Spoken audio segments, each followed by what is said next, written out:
You're adopted, Madison. You're not your real family, so stop acting like you belong here." Those words hung in the air like smoke from a house fire, suffocating everything they touched. My mother, Rebecca Sterling, stood in the doorway of our family's sprawling colonial home in Greenwich, Connecticut, her manicured fingers wrapped around a crystal wine glass, her voice as cold as the marble floors beneath my feet. Behind her, my biological siblings, Tyler and Sophia, exchanged knowing glances, the kind that said they'd been waiting for this moment, this crack in the facade we'd all been living. I'd love to know which corner of the globe you're watching from. And if this story speaks to you, make sure to subscribe. Tomorrow's video is one you absolutely can't miss. I was 28 years old, standing in the kitchen of the house I'd grown up in, holding a birthday cake I'd driven 3 hours to deliver. It was Tyler's 30th birthday, and like every other milestone in this family, I'd shown up with gifts, food, and unwavering loyalty, only to be reminded that I was different, that I didn't truly belong. The cake was homemade, German chocolate, Tyler's favorite since we were kids. I'd spent my entire weekend in my Boston apartment, measuring flour and melting chocolate, because store-bought wasn't good enough for a Sterling family celebration. Nothing ever was. The frosting was perfect, the decorative roses piped with the precision of someone desperate to prove their worth through buttercream and sugar. "I brought Tyler's favorite," I said quietly, setting the cake on the granite island. My hands were steady, even though my heart was hammering against my ribs like a caged bird. "How thoughtful," Rebecca replied, but her tone suggested it was anything but. "Though I'm not sure why you felt the need to drive all this way. We have a caterer." Of course they did. The Sterlings always had caterers for family gatherings, except when it came to asking me to contribute. Then, suddenly, homemade food was expected. Personal touches were required. Love was supposed to be measured in hours spent and ingredients carefully selected. Tyler, tall and broad-shouldered with the kind of effortless confidence that comes from never questioning your place in the world, looked uncomfortable. Not because of what our mother had said, but because I was still standing there, still existing in a space where I apparently didn't belong. "Madison," he started, then stopped. He'd always been better at silence than confrontation. Sophia, my younger sister by 2 years, didn't have Tyler's restraint. She'd inherited our mother's sharp tongue and our father's ruthless business sense, a combination that made her formidable in corporate boardrooms and family kitchens alike. "Mom's right, though," Sophia said, leaning against the counter with practiced casualness. "You do sometimes act like... you know you're adopted, right? We love you, obviously. But there's a difference between being raised by someone and being their actual child." The words hit like physical blows, each syllable carefully chosen, delivered with the kind of surgical precision that comes from knowing exactly where to cut deepest. I'd heard variations of this my entire life, but never so directly, never so deliberately cruel. "I know I'm adopted," I said, my voice barely above a whisper. "But I thought I was still family." Rebecca laughed, a sound like breaking glass. "Of course you're family, sweetheart. But there are different kinds of families, aren't there? There's blood, and then there's... circumstance. 28 years of my life reduced to a single word that made me sound like an accident, a charity case, a temporary arrangement that had simply gone on too long. I thought about the photo albums upstairs, filled with pictures of family vacations where I was always slightly separate from the group, positioned just outside the natural cluster of Rebecca, Charles, Tyler, and Sophia. I thought about Christmas mornings where my gifts were thoughtful but practical, while Tyler and Sophia received extravagant surprises that spoke of dreams and wishes someone had actually bothered to learn. I thought about graduation ceremonies, where I sat in the audience watching them receive awards and recognition, never quite achieving the same level of pride or attention. But I also thought about the other moments. The quiet ones. The times when Charles, Dad would find me reading in his study and ask about my books. The way he'd listen, really listen, when I talked about literature or history or the cases I was working on at the law firm. The way his eyes would light up when I'd debate politics with him at dinner, matching his arguments point for point until Rebecca would clear her throat and change the subject. Charles had always been different from me, warmer, more present. While Rebecca maintained a careful distance that I'd always attributed to some unnamed disappointment in my personality or achievements, Dad treated me like I mattered, like my thoughts were worth hearing. "Where's Dad?" I asked, suddenly realizing he wasn't part of this ambush. "Your father," Rebecca said, emphasizing the word like it was borrowed, "is at the office. Someone has to keep the business running while we deal with family drama."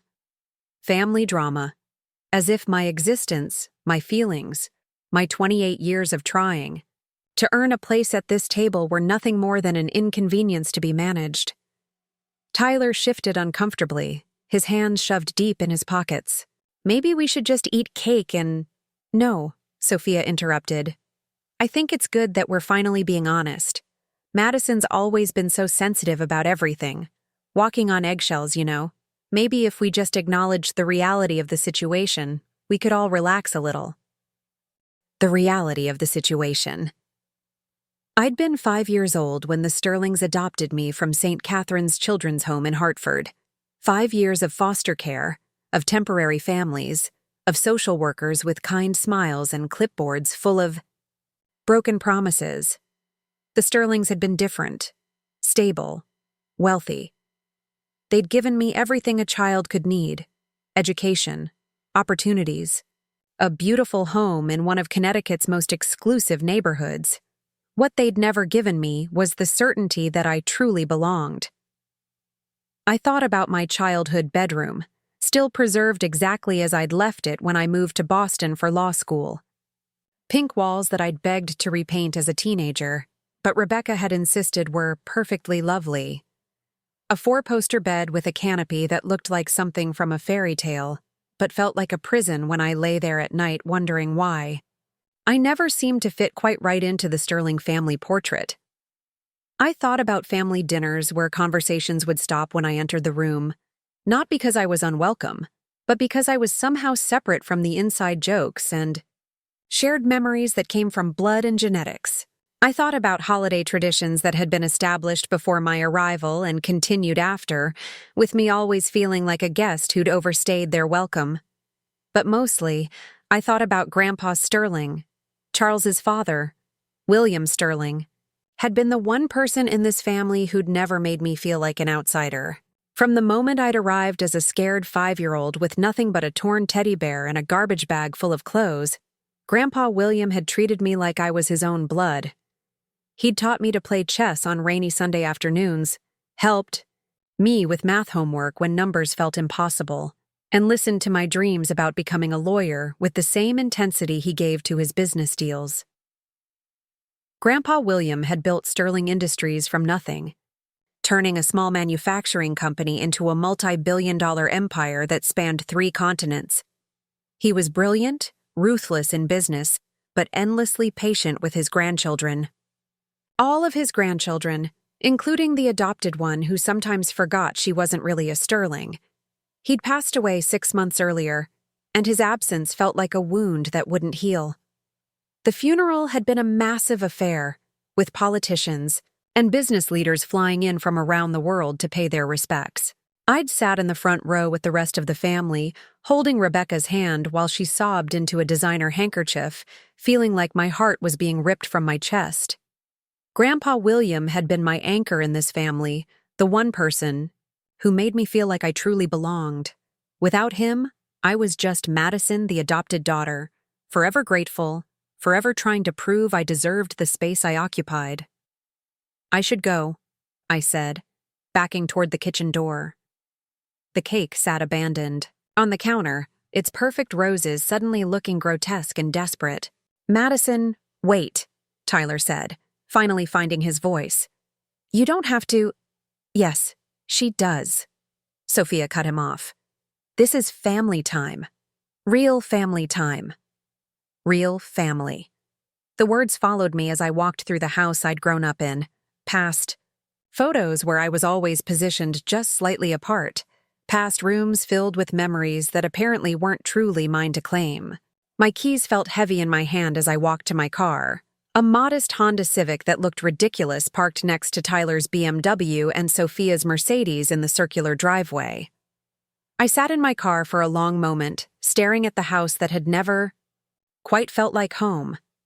The Colonial's white facade was perfect, the landscaping immaculate, the windows glowing warmly from within. It looked like something from a magazine, a picture of American success and family values. But I'd learned long ago that beautiful exteriors could hide the most devastating truths. My phone buzzed with a text from Dad. "Sorry I missed Tyler's party. Hope you had fun with everyone. Love you, kiddo. Love you, kiddo."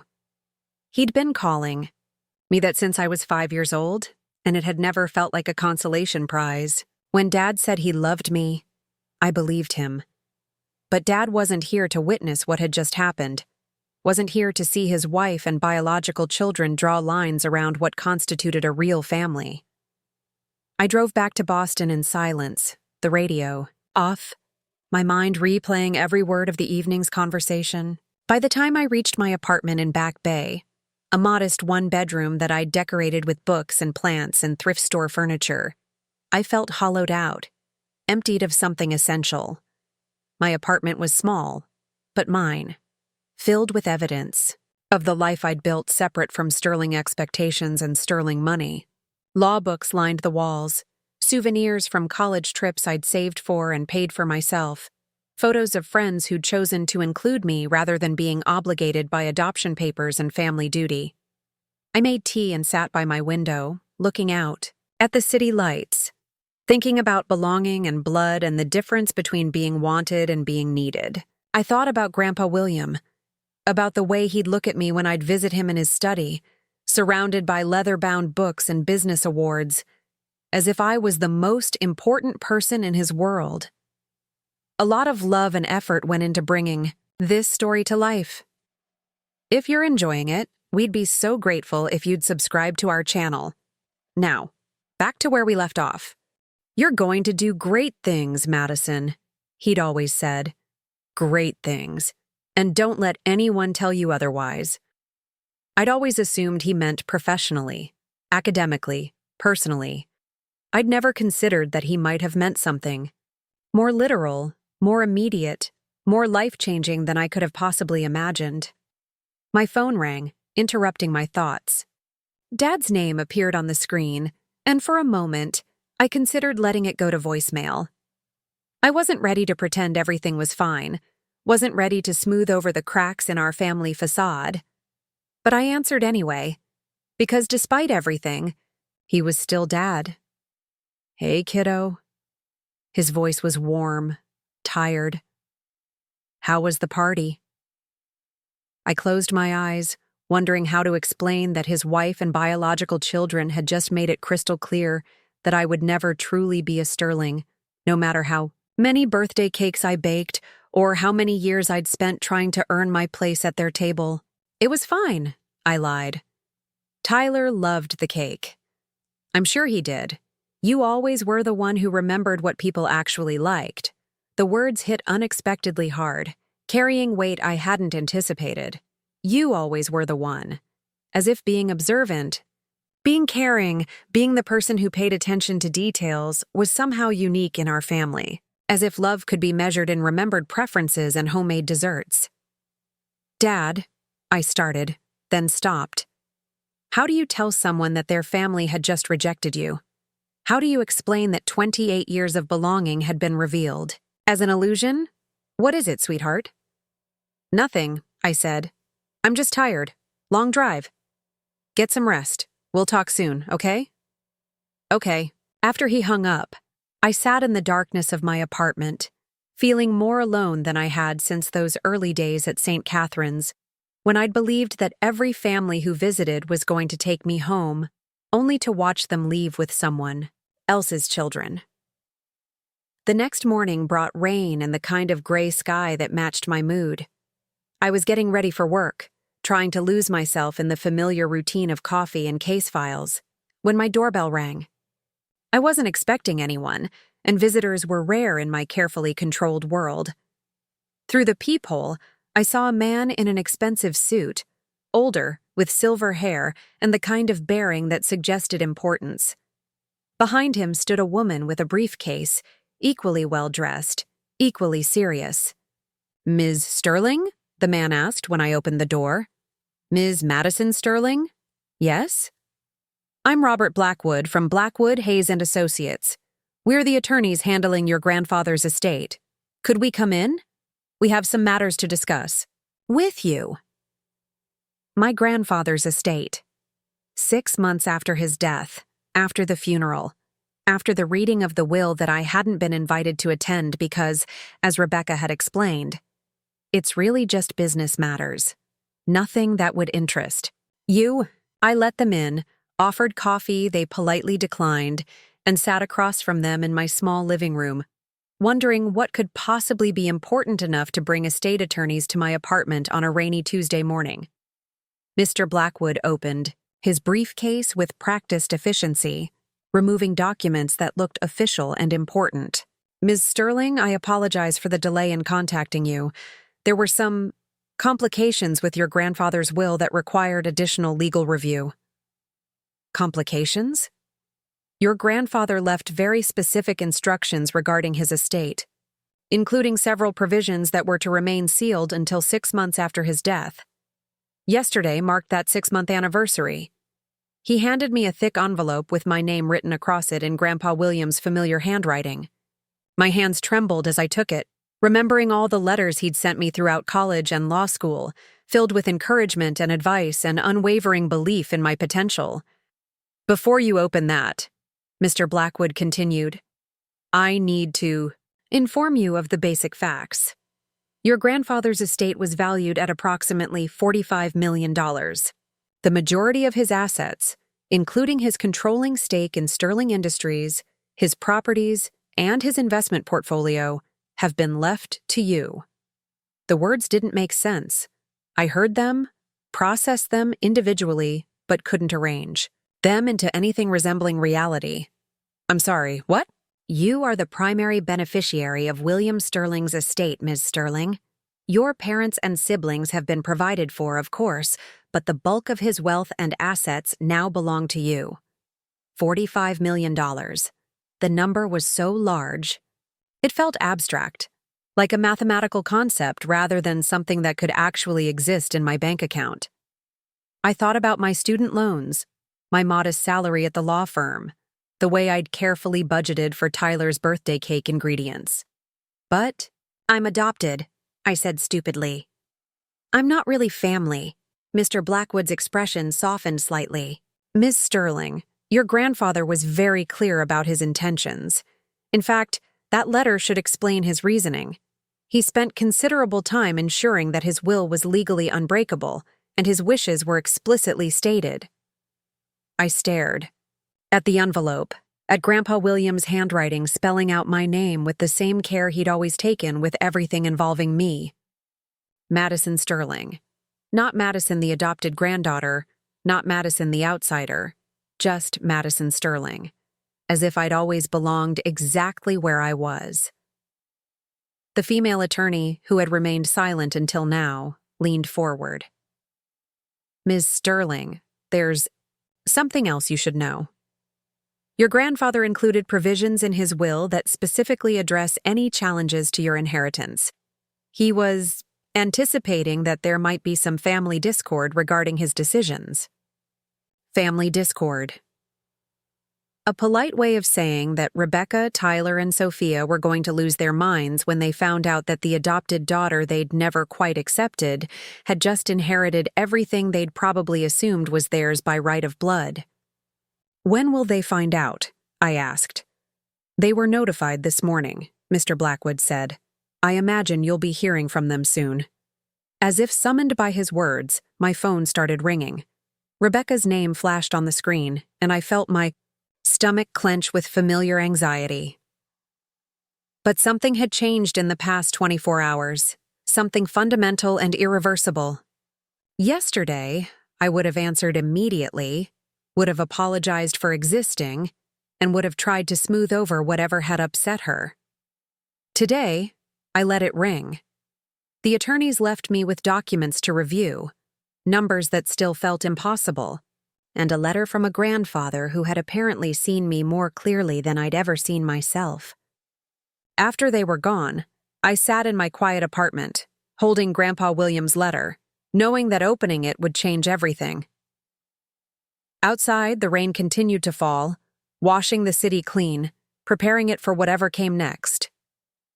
Inside, I took a deep breath and carefully opened the envelope that contained not just my grandfather's final words, but the key to a future I'd never dared to imagine. But I wasn't ready to read it yet. Not quite yet. Because once I opened that letter, once I understood why Grandpa William had chosen me over his biological grandchildren, there would be no going back to the careful balance I'd maintained my entire life. No more pretending that being grateful was enough, that being included was the same as being valued, that love could exist without respect. My phone rang again. Tyler this time, then Sophia, then Rebecca again. I turned off my phone and made myself another cup of tea, settling back into my chair with the letter that would either explain everything or change everything. Probably both. I opened Grandpa William's letter at 3 a.m, when the city was quiet, and my mind was finally still enough to process words that would reshape everything I thought I knew about my place in the world. My dearest Madison, it began in his careful handwriting. If you're reading this, then 6 months have passed since my death, and you've just learned something that will surprise everyone except me.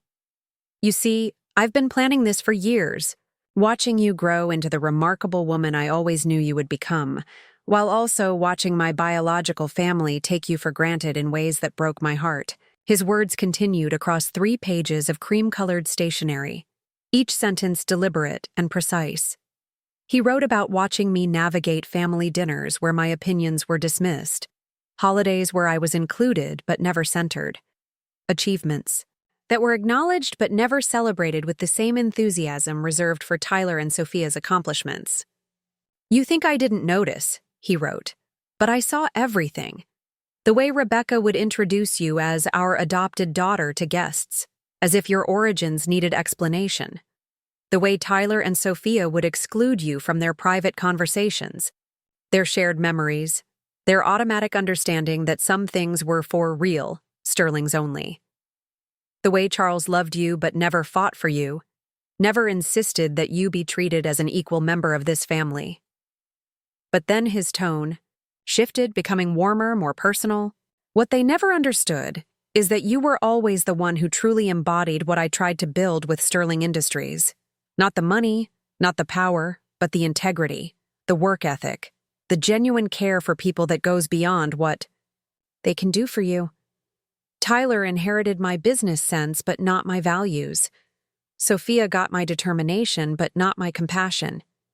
You got both, plus something extra, resilience born from having to prove yourself every single day. He explained his decisions systematically, like the businessman he'd always been. The inheritance wasn't just money. It was controlling interest in Sterling Industries, the Hamptons estate, the downtown Hartford office building, investment portfolios spread across 3 continents, and a private foundation he'd established years earlier but never told anyone about. The foundation is called Second Chances, he wrote. It provides educational scholarships and support services for children aging out of foster care. I started it when you graduated law school, thinking about all the other bright children who never got the opportunities you did. You'll understand why I wanted you to run it. The letter continued with practical details, legal protections he'd put in place, and specific instructions for managing the transition. But the final paragraph was pure Grandpa William. Madison, you spent your entire life trying to earn a place in this family that was always yours by right of love, not blood. Now you have something else entirely. Independence. Use it wisely. Use it boldly.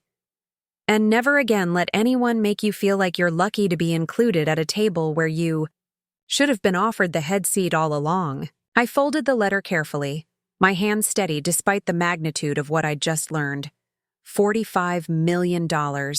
A business empire. A foundation that could help thousands of children like I'd once been. And most importantly, the knowledge that Grandpa William had seen me, really seen me, in ways the rest of the family never had. The next morning, I called in sick to work for the first time in 3 years. Not because I was ill, but because I needed time to think, to plan, to understand what this inheritance meant beyond the raw numbers in bank accounts and investment portfolios. I spent the day at the Boston Public Library, researching sterling, industries, reading annual reports and financial statements I'd never paid attention to before. The company was solid, profitable, with divisions in manufacturing, real estate development, and technology consulting. It employed over 2,000 people across 6 states and had contracts with major corporations throughout New England. But what fascinated me wasn't the business itself. It was the corporate structure Grandpa William had created. He'd established a complex web of voting rights and board positions that meant whoever controlled his shares could make major decisions without input from other family members.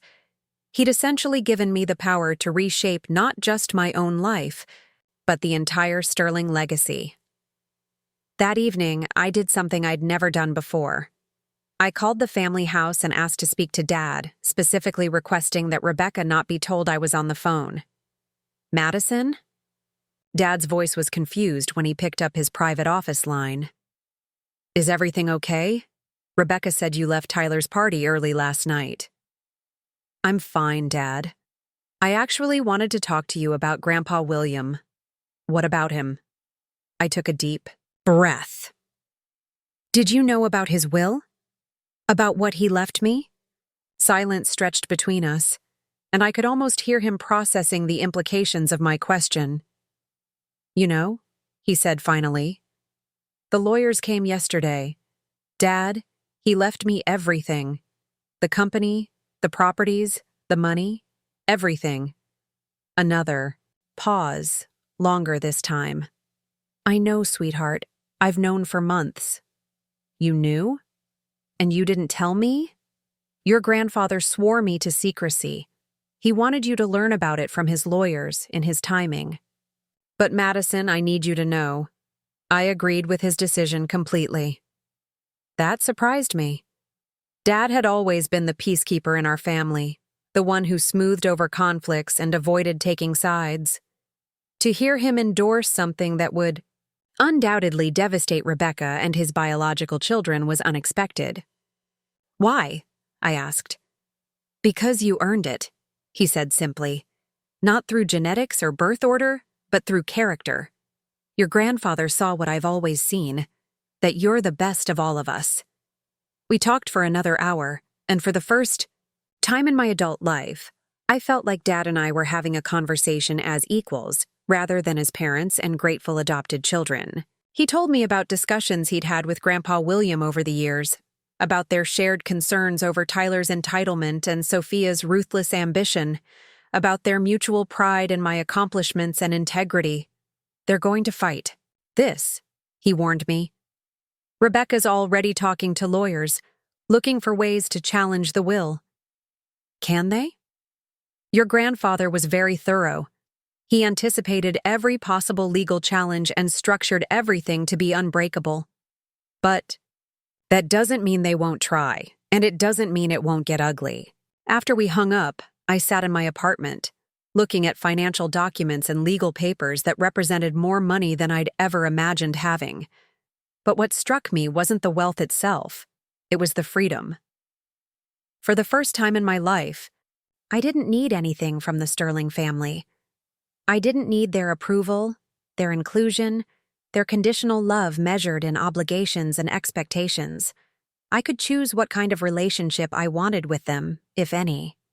The next morning, I submitted my resignation to the law firm. My supervisor, Patricia Monroe, was shocked. Madison, you're one of our most promising associates. Are you taking a position with another firm?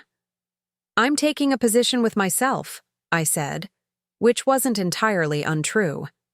I gave them 2 weeks' notice, enough time to transition my cases and maintain professional relationships I might need in the future. But those 2 weeks felt like a lifetime, each day stretching as I went through the motions of my old life while planning the new one. I spent my lunch breaks apartment hunting, looking at places that would have been impossible on my associate's salary, not penthouses or mansions. I wasn't ready for that level of change, but spaces that felt like mine, chosen by me, uncompromised by anyone else's opinions or expectations. I found a converted warehouse loft in the South End, all exposed brick, and tall windows, with enough space for a home office and a library that could hold the books I'd been collecting since childhood. The rent was more than my entire previous monthly budget, but it represented something invaluable. A space where I could become whoever I was meant to be without sterling family history weighing down every decision. During those 2 weeks, my phone rang constantly. Rebecca called daily, her messages growing increasingly frantic as she realized I wasn't answering.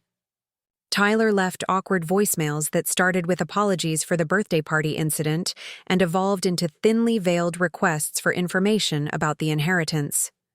Sophia, true to form, sent text messages that managed to be both congratulatory and calculating. But I didn't respond to any of them. I was done being reactive, done letting their emotions dictate my choices. Instead, I was learning to be strategic, to think 3 moves ahead the way Grandpa William had taught me when we played chess in his study.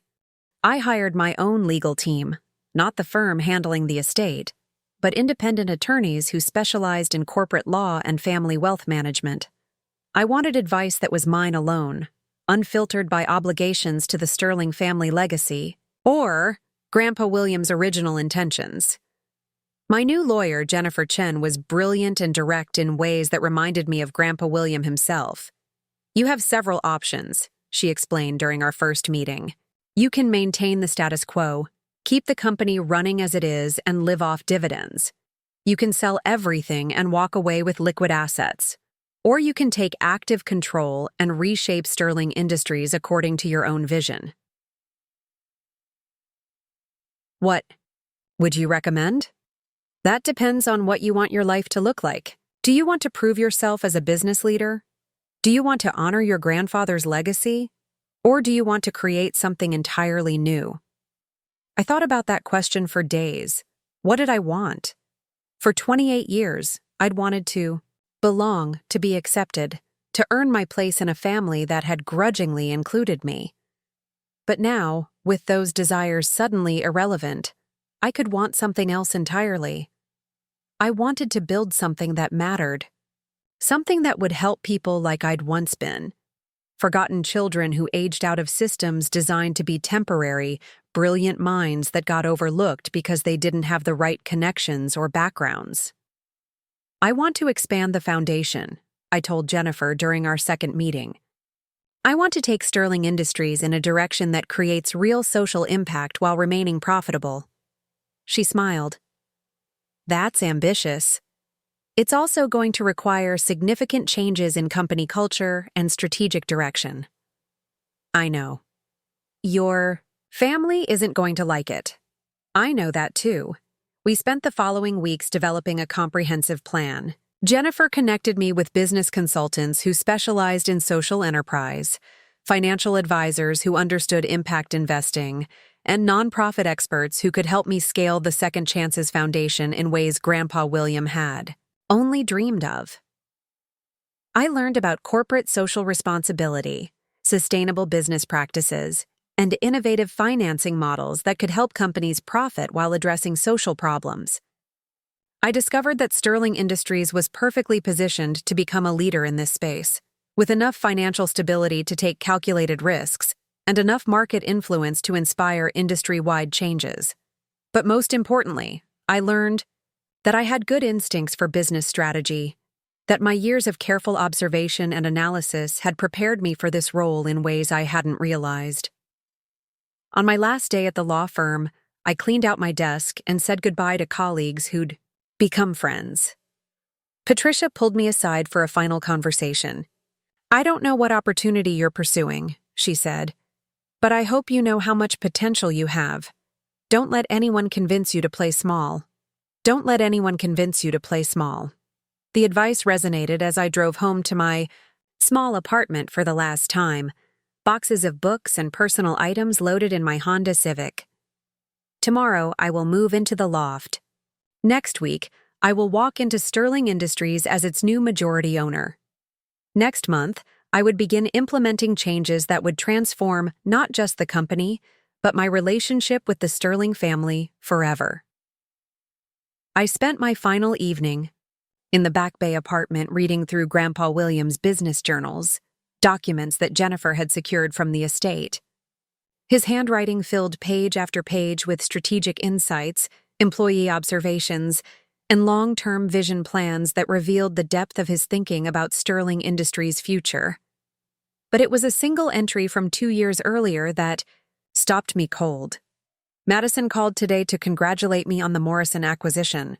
She'd read about it in the business journal and had thoughtful questions about our integration strategy.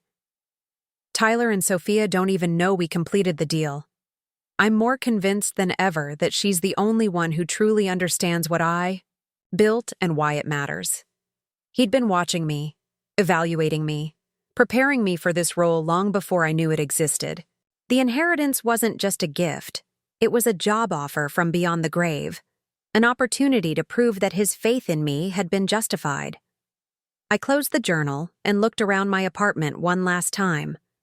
Tomorrow, everything would change. I would step into a role I'd never trained for but somehow felt ready to embrace. I would become Madison Sterling, CEO and majority owner of Sterling Industries, no longer the grateful adopted daughter, but the woman Grandpa William had always believed I could be. The family that had spent 28 years reminding me I didn't really belong was about to discover that belonging had never been the point. Power was. The Sterling Industries headquarters occupied 12 floors of a glass tower in downtown Hartford, its lobby adorned with portraits of 3 generations of the Sterling leadership. Grandpa William's portrait dominated the wall behind the reception desk, his eyes sharp and determined, capturing the essence of a man who'd built an empire from nothing. Below his portrait, smaller frames held photos of Charles and what I now realized were placeholder spaces that had probably been intended for Tyler and Sophia. There would be no placeholder for me. I wasn't going to inherit a position. I was going to create one. I arrived at 8:30 on Monday morning, 30 minutes before the scheduled board meeting where I would officially assume control of the company. Jennifer Chen walked beside me, carrying the legal documents that would transform me from Madison the grateful adopted daughter into Madison Sterling, Chief Executive Officer. The receptionist, a middle-aged woman named Carol who'd worked for Grandpa William for 15 years, looked confused when I approached her desk. "Ms. Sterling, are you here for the family meeting?" Family meeting. As if my taking control of a multi-million-dollar company was just another Sterling family gathering, something to be managed and contained within their familiar dynamics. "Amader, here for the board meeting," I corrected gently. "I'm the new CEO." Carol's eyes widened, but she recovered quickly, the kind of professional composure that comes from years of navigating corporate surprises. "Of course, conference room A. Can I get you anything? Coffee?" "I'm fine, thank you." But I wasn't fine. I was terrified and exhilarated and angry all at once, walking through hallways lined with photos of company milestones, employee celebrations, and community partnerships that represented decades of Grandpa William's vision. Soon, it would be my vision guiding these decisions, my signature on the documents that affected thousands of employees and their families. The boardroom was exactly as I remembered from the few times Grandpa William had brought me here as a child. A long mahogany table surrounded by leather chairs, floor-to-ceiling windows overlooking the Connecticut River, walls lined with awards and recognitions that spoke to Sterling Industries' reputation for excellence and integrity.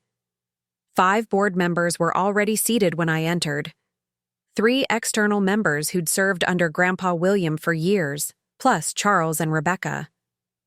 The atmosphere was tense, the kind of forced politeness that barely concealed deeper conflicts. Rebecca looked immaculate as always, her silver hair perfectly styled, her navy suit crisp and professional, but her eyes were red-rimmed, and her usual confident posture seemed strained. Charles sat beside her, his expression unreadable, though he nodded at me with something that looked like pride mixed with apprehension. "Madison," Rebecca said, her voice carefully controlled, "we need to discuss this situation. Situation. As if my inheritance was a problem to be solved rather than a legal reality to be accepted."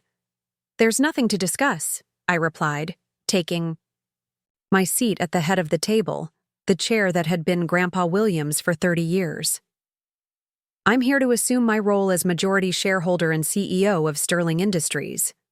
Jennifer placed a folder of documents in front of each board member, copies of the will, the corporate structure, and the legal opinions confirming the validity of my inheritance. The external board members reviewed them with professional interest, but Rebecca pushed hers away without looking.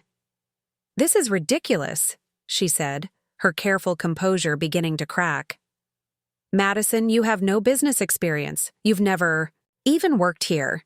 You can't just walk in and take over a company you know nothing about." "I know more than you think," I said calmly. "I've spent the last month studying every aspect of this company. Financial statements, operational reports, employee satisfaction surveys, market analysis. I understand our competitive position, our growth opportunities, and our challenges." That was true. I'd done my homework with the same methodical thoroughness I'd applied to law school and legal cases. But more than that, I'd inherited something Rebecca couldn't understand.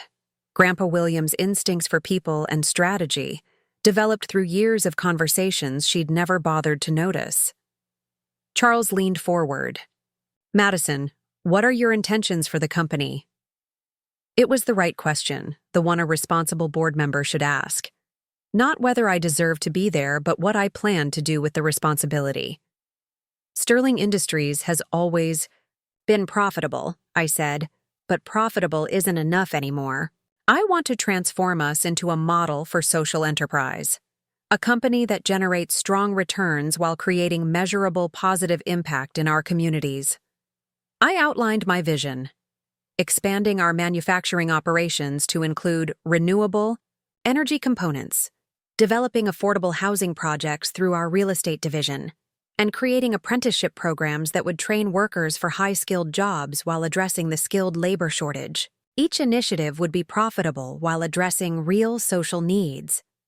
The Second Chances Foundation will become our flagship corporate social responsibility program, I continued. We'll provide scholarships, mentoring, and job placement services for young people aging out of foster care. It's a population that's often overlooked, but represents incredible untapped potential. The external board members asked thoughtful questions about implementation timelines, budget allocations, and expected returns. They were business people first, and they could see the strategic value in what I was proposing. But Rebecca wasn't interested in strategy. "This is exactly what we were afraid of," she said, her voice rising. "You're going to use our family's company to play out some personal vendetta about your adoption. This isn't about business, it's about proving a point." The accusation hung in the air like smoke, and I felt something inside me crystallize into perfect clarity. This was the moment I'd been preparing for my entire life. The moment when I could choose to defend myself or simply stop caring about their approval. I chose differently. "You're right," I said, standing up slowly. "This is personal, but not in the way you think." I walked to the windows overlooking the river, gathering my thoughts, then turned back to face the room. For 28 years, I've listened to subtle reminders that I wasn't really family, that I was lucky to be included, that my place at your table was conditional on gratitude and good behavior. Yesterday, at Tyler's birthday party, you made it explicit. I'm not real family, just circumstance. Rebecca's face flushed, but I continued. Before she could interrupt. But here's what you never understood. Grandpa William didn't leave me this company because I was adopted. He left it to me because I was the only one who actually listened when he talked about his values, his vision, his hopes for what Sterling Industries could become. While Tyler was asking for money and Sophia was networking at company events, I was asking questions about strategy, about purpose, about the responsibility that comes with this kind of influence. I returned to my seat, my voice steady and clear. So, yes, Rebecca, this is personal. It's personal because Grandpa William saw something in me that you never did. It's personal because he believed I could honor his legacy while building something even better. And it's personal because for the first time in my life, I don't need your permission to exist in my own space. Silence filled the room, broken only by the sound of traffic 12 floors below. The external board members looked uncomfortable but intrigued. Charles stared at his hands. Rebecca's face had gone pale, her usual armor of perfect composure finally cracking completely. Madison, she started, but I held up my hand. I'm not finished. Jennifer, would you please distribute the updated corporate structure documents?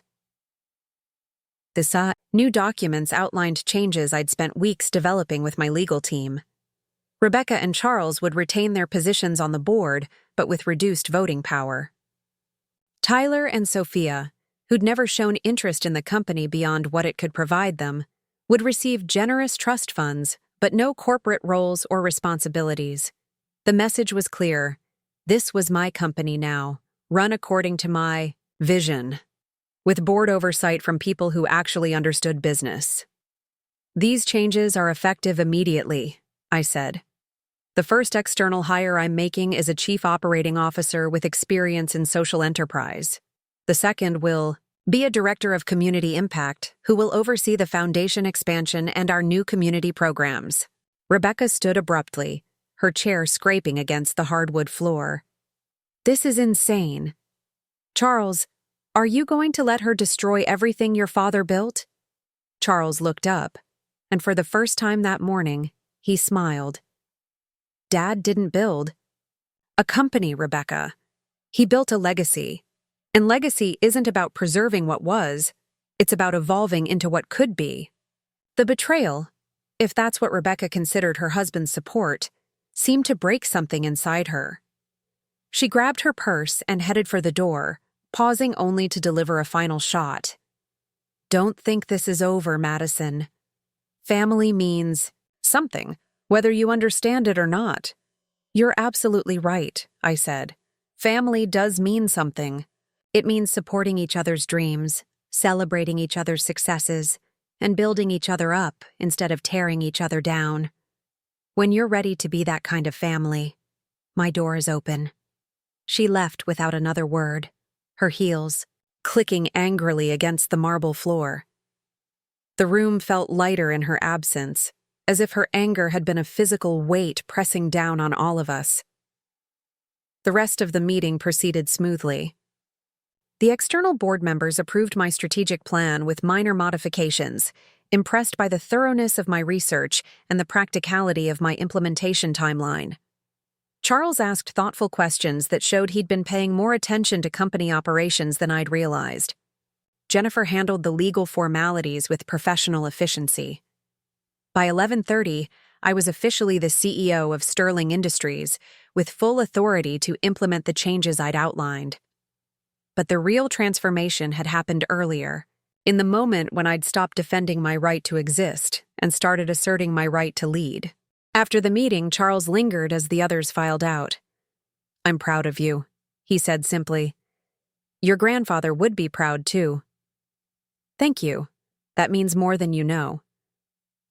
Rebecca will come around, he said, though he didn't sound entirely convinced. This is hard for her.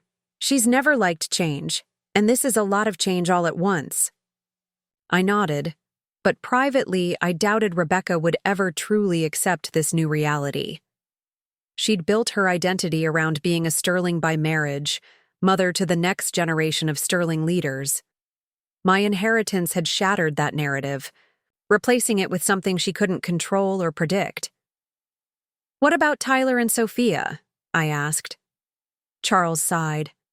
"They're angry, confused, probably scared about what this means for their futures. But they're adults, Madison. They'll figure it out." That afternoon, I met with the current management team, introducing myself not as the adopted daughter who'd inherited the company, but as their new CEO with specific plans for growth and innovation. The response was cautiously positive. They'd worked under Grandpa William long enough to respect his judgment, and they were curious about the changes I'd outlined.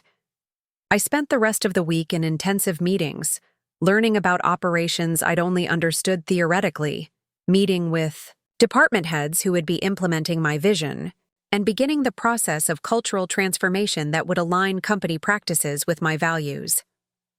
The most satisfying moment came on Friday, when I walked into Grandpa William's office, my office now, and found it exactly as he'd left it. His awards lined the walls, his books filled the shelves, and his desk held the same leather blotter and fountain pen set he'd used for decades. But on the desk, prominently displayed, was a framed photo I'd never seen before. Me at age 7, sitting in his chair during one of my childhood visits, wearing a business suit jacket that was comically too large, grinning at the camera with gap-toothed enthusiasm. Below the photo, a note in his handwriting. "The future CEO of Sterling Industries, age 7. She just doesn't know it yet." He'd been planning this for 21 years, watching me grow, evaluating my character, preparing me for a role I'd never imagined I could fill. The inheritance wasn't just money and power. It was the culmination of a lifetime of faith in my potential. I sat in his chair, my chair, and looked out at the city where I'd been born, removed from one family, and welcomed into another. Below, the Connecticut River flowed steadily toward Long Island Sound, carrying away everything that no longer served its purpose, making room for whatever came next. My phone buzzed with a text from Tyler. "We need to talk. This family meeting. Can't be how this ends." I stared at the message for a long moment, then typed back, "You're right. It's how it begins." Because the old Madison would have rushed to smooth things over, to find compromises that made everyone comfortable while sacrificing her own needs. But the new Madison, CEO Madison, understood something different. A real family doesn't require you to shrink yourself to fit their expectations. A real family grows to accommodate who you're becoming, and if they couldn't grow, that was their choice to make. But it was no longer mine to fix. 6 months into my tenure as CEO, Sterling Industries looked nothing like the company I'd inherited. The transformation hadn't been easy, change never is, but it had been systematic, purposeful, and profitable, in ways that surprised even the skeptics on our board. The first major initiative was the Renewable Energy Manufacturing Division. We'd converted one of our underutilized facilities in Springfield, Massachusetts, into a production center for solar panel components, partnering with local community colleges to train workers in clean energy manufacturing. The program was so successful that we had a 6-month waiting list of companies wanting to hire our graduates. Maria Santos, a former foster child who'd aged out of the system at 18, was our first success story. She'd completed our 12-week training program and was now a supervisor on the production floor, earning more money than she'd ever imagined possible.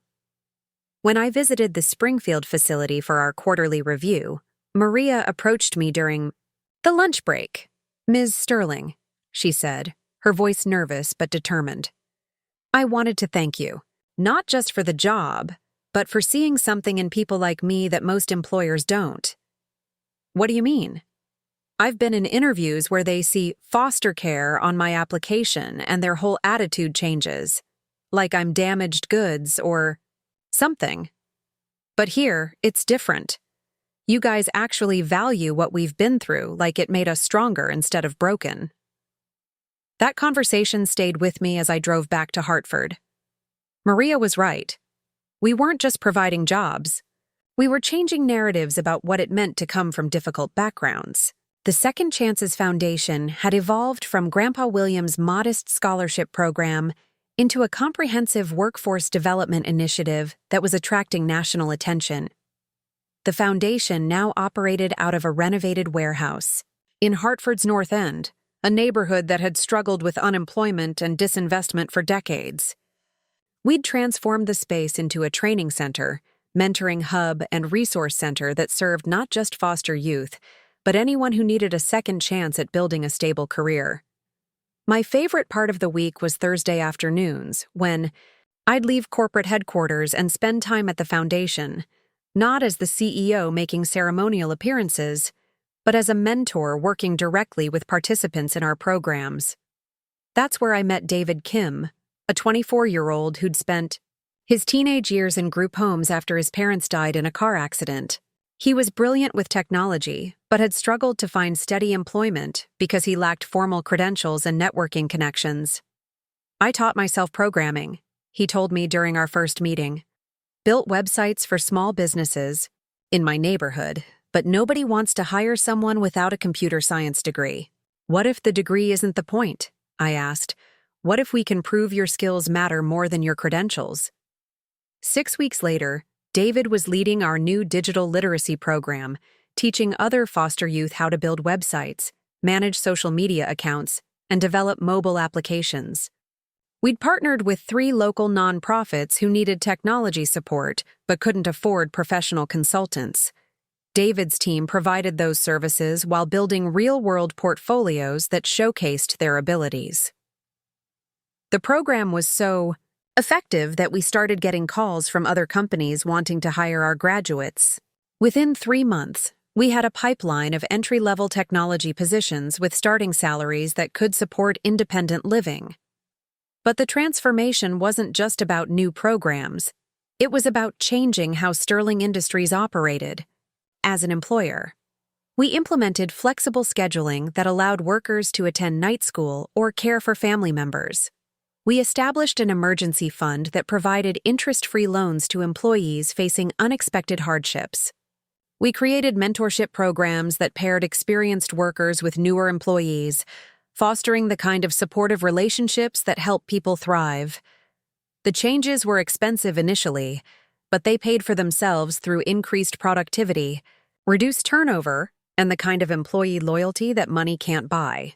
Our retention rates improved by 40% in the first year, and our productivity metrics exceeded industry standards across all divisions. More importantly, we were becoming the kind of company that attracted the best talent, people who wanted to work for an organization that aligned with their values, not just one that offered the highest paycheck. The business press took notice. Fortune magazine featured us in their Companies Changing the World issue, highlighting our innovative approach to social enterprise. Harvard Business Review published a case study on our workforce development model. The Wall Street Journal ran a front-page article about how we'd maintained profitability while dramatically expanding our social impact programs. Sterling Industries proves that doing good is good business, read the journal headline, above a photo of me standing in our Springfield training facility surrounded by program graduates. The recognition felt good, but what mattered more was the daily evidence that we were changing lives. Like Janet Rivera, a single mother who'd been unemployed for 2 years before joining our administrative training program.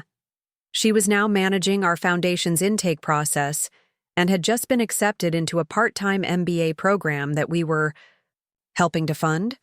Or Marcus Thompson, who'd been incarcerated for 5 years before joining our construction apprenticeship program.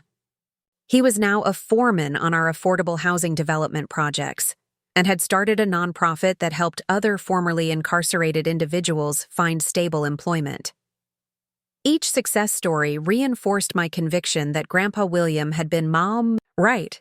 Real wealth isn't just about accumulating money. It's about creating opportunities for others to build wealth, too. The Affordable Housing Initiative was particularly close to my heart. We'd identified underutilized properties in Hartford, New Haven, and Springfield, transforming them into mixed-income housing developments that included market-rate units alongside apartments reserved for working families and individuals transitioning out of foster care or homelessness. But these weren't charity projects. They were profitable investments that demonstrated how social impact and financial returns could align. Our first development in Hartford's Asylum Hill neighborhood was fully leased within 3 months, with a waiting list of potential tenants and interest from other cities wanting to replicate our model. The success attracted attention from unexpected quarters. I received an invitation to speak at the Clinton Global Initiative, sharing our model with philanthropists and social entrepreneurs from around the world. The Obama Foundation featured our work in their newsletter about innovative approaches to economic development. But the moment that meant the most came during a visit to our Hartford housing development. I was walking through the community garden that residents had established in the central courtyard when I heard a familiar voice. Madison? I turned to see Sarah Collins, a woman I'd known at St. Catherine's Children's Home when we were both 7 years old. She'd been adopted a year after I was, but by a family in Rhode Island. We'd lost touch over the years, but I'd never forgotten her quiet determination to take care of the younger children, the way she'd share her snacks and help with homework, even when she was struggling herself. "Sarah! What are you doing here?" "I live here," she said, gesturing toward one of the townhouses. "Unit 47. I'm a nurse at Hartford Hospital, single mom with 2 kids. When I heard about these apartments, affordable rent, good schools, safe neighborhood, I applied immediately. I had no idea you were involved until I saw your name on the plaque by the entrance." We talked for an hour, sitting on a bench while her children played on the new playground equipment. She told me about nursing school, about raising her kids alone, about the challenges of finding housing she could afford in a neighborhood where she felt safe letting them play outside. "You know what's amazing?" she said as we watched her daughter push her son on the swings. "This place feels like what I always imagined a real home would be like when we were kids at St. Catherine's. Safe, stable, surrounded by people who look out for each other." That night, I called Dad to tell him about seeing Sarah. It was one of our regular weekly conversations, a tradition we'd established after the board meeting confrontation. He'd made an effort to maintain our relationship separate from the family drama, and I appreciated his consistency. "That must have been wonderful," he said, "and meaningful, to see how your work is helping someone you knew as a child." It was. But Dad, it also made me think about something. I've been so focused on helping other people find stability that I haven't really created that for myself yet. What do you mean? I mean, I'm still living in that loft in Boston, still keeping my personal life separate from everything else. Maybe it's time to actually put down roots here in Hartford, to build something that feels like home instead of just a place to sleep between work obligations. That conversation led to my decision to purchase and renovate a historic Victorian mansion in Hartford's West End, a neighborhood that was experiencing a renaissance thanks partly to our housing and economic development initiatives. The house had been abandoned for years, but it had good bones and enough space to entertain the kind of gatherings I wanted to host: fundraising events for the foundation, networking dinners for program graduates, strategy sessions with other social entrepreneurs. More importantly, it would be mine in a way that felt intentional and permanent. Not a sterling family property with generations of expectations attached, but a space I could design according to my own vision and values. The renovation took 4 months, and I made decisions that reflected everything I'd learned about creating environments where people could thrive. The kitchen was designed for cooking meals for large groups. The library could accommodate study sessions and tutoring programs. The guest rooms were set up to host visiting social entrepreneurs and nonprofit leaders who were working on similar initiatives. But my favorite space was the sunroom off the main living area, which I converted into an office where I could work on foundation business while looking out at the garden I was slowly learning to cultivate. It was there that I drafted the business plan for our next major expansion. a partnership with state universities to create pipeline programs that would help foster youth access higher education. The first dinner party I hosted was a celebration of our first year's achievements. I invited program graduates, community partners, Sterling Industries employees who'd been instrumental in our transformation, and board members who'd supported our vision. 43 people gathered around tables set up throughout the first floor, sharing food prepared by graduates of our culinary training program. David Kim gave a toast that night, standing in my living room with a glass of wine and a confidence I hadn't seen when we first met. A year ago, I was sleeping on my friend's couch and wondering if I'd ever find a job that used my skills, he said. Tonight, I'm living in my own apartment, managing a team of 12 people, and helping other young people build careers in technology. That transformation didn't happen because someone felt sorry for me. It happened because someone saw my potential and created opportunities for me to develop it. He looked directly at me. Madison, you didn't just change our individual lives. You changed what we believe is possible for ourselves and for other people who come from backgrounds like ours. The applause that followed wasn't polite charity event clapping. It was the sound of people who felt genuinely valued, genuinely seen, genuinely hopeful about their futures. It was the sound of community being built intentionally, relationship by relationship, opportunity by opportunity. Later that evening, as I cleaned up dishes and reflected on the night, I realized something had shifted in how I thought about family. The people in my living room, program graduates, community partners, colleagues who'd become friends, had chosen to be there. They'd chosen to support our mission, to celebrate our achievements, to build something meaningful together. That was what a real family looked like. People who chose each other, who invested in each other's success, who created space for everyone to contribute their unique gifts. The Sterling family I'd been born into had operated on different principles: obligation, hierarchy, conditional love measured by compliance with expectations. But this chosen family operated on mutual respect, shared values, and genuine care for each other's well-being. As I turned off the lights and headed upstairs to my bedroom, a space decorated with art created by foundation participants and photos from program graduations, I felt something I'd never experienced before in any place I'd called home. I felt like I truly belonged, not because someone had granted me permission to exist in their space, but because I'd created a space where belonging was the foundation rather than the reward. The first sign that my family's attitude was shifting came through an unlikely source: my doorbell camera. I was reviewing foundation applications in my home office when my phone buzzed with a motion alert. On the screen, I watched Rebecca Sterling step out of a black Mercedes and walk purposefully toward my front door, carrying what appeared to be a covered dish. She'd never been to my house. In fact, she'd never asked for my address. I watched through the camera as she smoothed her hair, adjusted her coat, and arranged her expression into something that looked like maternal warmth. She rang the doorbell twice, waited exactly 30 seconds, then rang it again. When no one answered, she carefully placed the covered dish on my front step, retrieved a card from her purse, and tucked it under the dish's handle.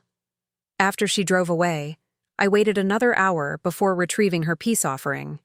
The dish contained homemade lasagna Rebecca had never cooked for me in 28 years. The card was written on her personal stationery, the kind with her monogram embossed in gold. "Madison," it read, "I made your favorite dinner and thought you might enjoy having it after your long days at the office. I know we've had our differences, but you're still my daughter, and I've been thinking about you. Call me when you're ready to talk. Love, Mom." My favorite dinner. The lasagna was well made, I'll give her that, but it wasn't my favorite anything. She'd confused me with Sophia, who'd loved Rebecca's lasagna since childhood. I'd always preferred simple foods: grilled cheese, tomato soup, the kinds of comfort meals that reminded me of the few positive memories I had from my early childhood. It was such a perfect metaphor for our entire relationship.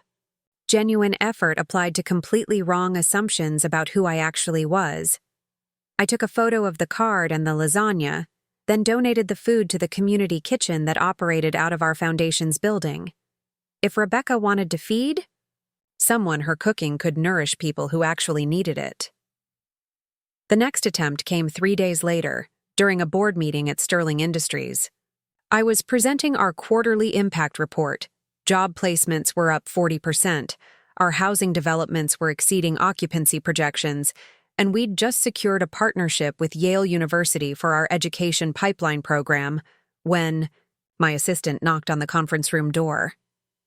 "I'm sorry to interrupt," Janet said, "but there's Tyler Sterling here to see you. He says it's urgent." I excused myself and found Tyler pacing in my outer office, wearing an expensive suit that couldn't quite hide how much weight he'd lost since I'd last seen him. His usual confident demeanor was replaced by something that looked suspiciously like nervousness. "Madison, thank God. I've been trying to reach you for weeks." "I've been busy," I said, not moving to hug him or invite him to sit down. "What's urgent? Can we talk privately, maybe in your office?" I gestured toward the guest chairs in my assistant's area. "This is fine. What do you need, Tyler?" He glanced around uncomfortably, clearly hoping for more privacy, but sat down anyway. "It's about my business. The sports marketing company I started with that investor from Boston. We're having some cash flow problems. Cash flow problems. A euphemism that usually meant he'd made poor decisions and needed someone else to fix them. I'm sorry to hear that. Have you considered talking to your bank about a line of credit? We tried that. Our credit isn't great right now, and the bank wants collateral we don't have." He leaned forward, his voice dropping to the tone he'd used when we were children, and he wanted something. "Madison, I know things have been weird between us, but we're family. I was hoping you might consider a short-term loan, just to get us through the next few months until our receivables come in." There it was. Not an apology for the birthday party incident, not an acknowledgement of how he'd treated me, just a direct request for money with family as the justification. "How much do you need?" I asked. His face brightened with hope. 50,000 would probably cover it. Maybe 75 to be safe. $75,000. More than twice what many of our program participants earned in an entire year, requested as casually as asking to borrow a cup of sugar. "Tyler, I appreciate you thinking of me, but I can't provide personal loans to family members. It's a policy I established when I took over the company." "What policy? You just made that up right now." "Actually, I didn't. It's part of our corporate governance structure, designed to prevent conflicts of interest. If you need business financing, I can put you in touch with our recommended small business lenders." His expression shifted from hope to confusion to anger in rapid succession. "Are you serious right now? Madison, I'm your brother. We grew up together. You can't just pretend like that doesn't matter." "You're absolutely right," I said. "We did grow up together." I remember every family dinner where my achievements were minimized, every holiday where I was reminded that I wasn't really family, every time you and Sophia had private conversations that excluded me because I was different. "That was just kid stuff. Tyler, at your birthday party 2 months ago, you laughed when Mom called me the family joke. You lifted your glass like it was funny. That wasn't kid stuff. That was last month." He stared at me, and I could see him trying to recalibrate to find an approach that might work better. "Look, Madison, I know we haven't always been perfect, but that's just how families are. We tease each other, we have disagreements, but at the end of the day, we're blood." "No, Tyler, you, Sophia, and Rebecca are blood. I'm adopted, remember? You made that very clear. Come on, you know we didn't mean it like that." I stood up, ending the conversation. "I think you meant it exactly like that. And now that I have something you need, suddenly I'm family again. That's not fair. What's not fair is asking me to fund your business mistakes while simultaneously maintaining that I'm not really Sterling. You can't have it both ways." I walked him to the elevator, ignoring his attempts to continue the conversation. As the doors closed, I heard him say, "This isn't over, Madison. Family doesn't just disappear because you're mad. But he was wrong. Family absolutely could disappear when it was built on obligation rather than genuine connection. The third attempt was more sophisticated, delivered through Dad during one of our weekly calls. "Madison," he said after we'd covered the usual topics of work and weather, "I've been thinking about Thanksgiving. It's coming up in a few weeks, and I was hoping you might consider joining us this year." Thanksgiving, the holiday that had always been a masterclass in sterling family dynamics, where I was expected to contribute to the cooking and cleanup while being excluded from the planning and decision-making. "I appreciate the invitation," I said carefully, "but I've already made other plans." "What kind of plans?" "I'm hosting dinner for some of the foundation participants who don't have family nearby.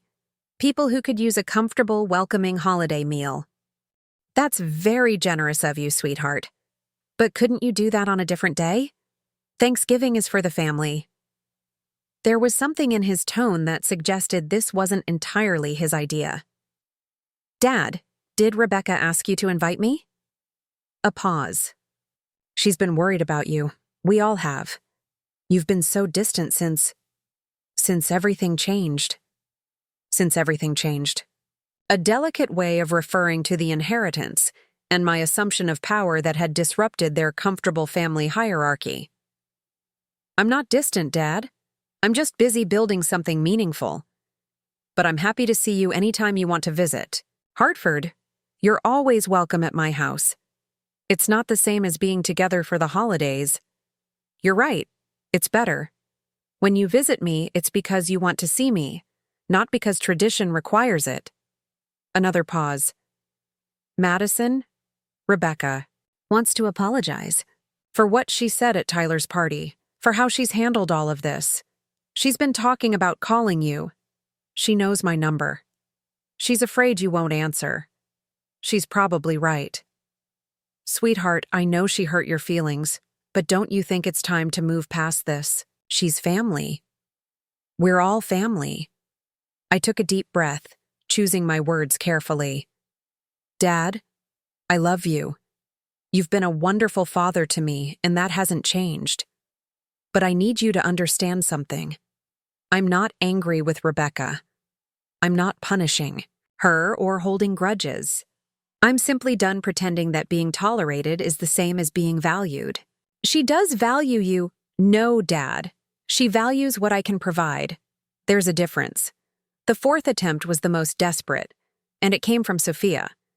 I was leaving the foundation building after a late evening meeting when I found her leaning against my car, wearing designer jeans and a cashmere sweater that probably cost more than most people's monthly rent. "Stalking me now?" I asked, clicking my key fob to unlock the doors. "Waiting for you," she corrected. "We need to talk." "About what?" "About you ruining our family over a stupid comment at a birthday party." I stopped walking. "Excuse me?" "Come on, Madison. This whole thing is ridiculous. Mom made one thoughtless remark, and now you're acting like we're all dead to you. It's childish." "Sophia, that stupid comment was the culmination of 28 years of subtle and not-so-subtle reminders that I don't really belong in your family. It wasn't an isolated incident. It was just the first time someone said it out loud. That's not true, and you know it." "Really? Then explain to me why Tyler's business emergency suddenly made me family again. Explain why Rebecca brought me lasagna after ignoring me for months.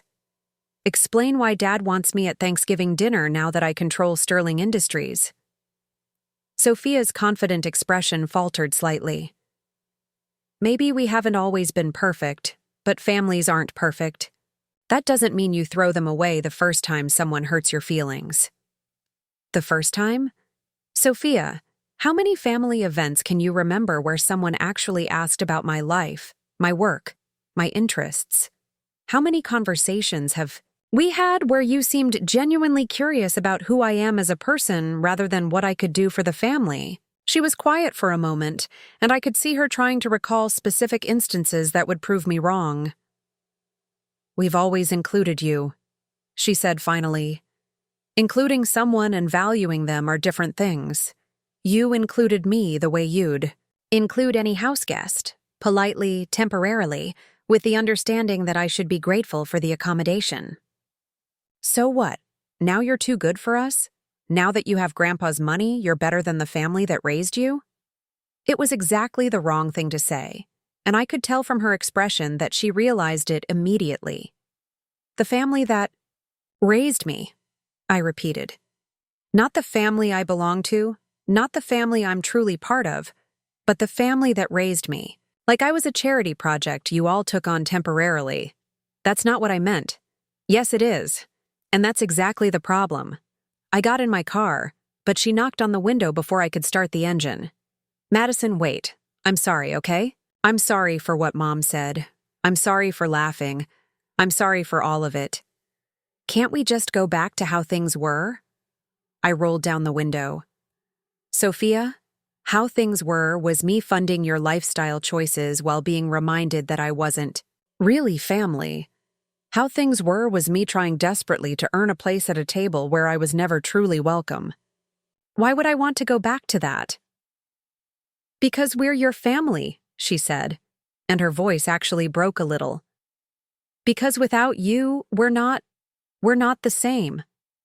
It was the closest thing to vulnerability I'd ever heard from Sophia, and, for a moment, I felt a familiar tug of sympathy, the old instinct to smooth over the conflict and make everyone comfortable. But then I remembered David Kim standing in my living room, talking about people who saw his potential instead of his deficits. I remembered Maria Santos thanking me for valuing what she'd been through instead of treating it like damage. I remembered the family I'd chosen and built, people who'd proven their love through actions rather than demanding it through obligation. Sophia, I said gently, you're not the same because the dynamic you're comfortable with was never healthy for me. But that doesn't mean we can't build something different. What do you mean? I mean that if you want a relationship with me, really want, 1, not just access to my resources, then we need to start over. As adults who choose to know each other, not as family members bound by obligation and hierarchy. She stared at me for a long moment. I don't know how to do that. Neither do I admitted. But I'm willing to figure it out if you are.